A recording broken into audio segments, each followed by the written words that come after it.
കരിപ്പൂർ വിമാനത്താവളത്തിന്റെ ചുറ്റുമതിൽ തകർന്ന് കൂറ്റൻ പാറ പതിച്ച് കുടിവെള്ള ടാങ്ക് തകർന്നു.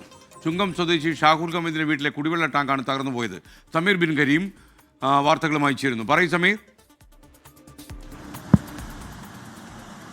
എസ്.കെ.എന് കഴിഞ്ഞ രാത്രിയിലാണ് ഈ അപകടം സംഭവിച്ചിരിക്കുന്നത്. കരിപ്പൂർ വിമാനത്താവളത്തിന്റെ റിസ നിർമ്മാണ പ്രവർത്തികൾ നടക്കുകയാണ്. അതിന്റെ റൺവേയുടെ കിഴക്ക് വശത്തായി സ്ഥിതി ചെയ്യുന്ന ഈ ചുറ്റുമതിലും അതോടൊപ്പം ഉണ്ടായിരുന്ന കൂറ്റൻ പാറയുമാണ് ഈ ചെറിയചുങ്കം സ്വദേശി ഷാഹുൽ ഹമീദിന്റെ വീടിന്റെ മുറ്റത്തേക്ക് അടർന്നു വീഴുന്ന ഒരു സാഹചര്യം ഉണ്ടായിരിക്കുന്നത്.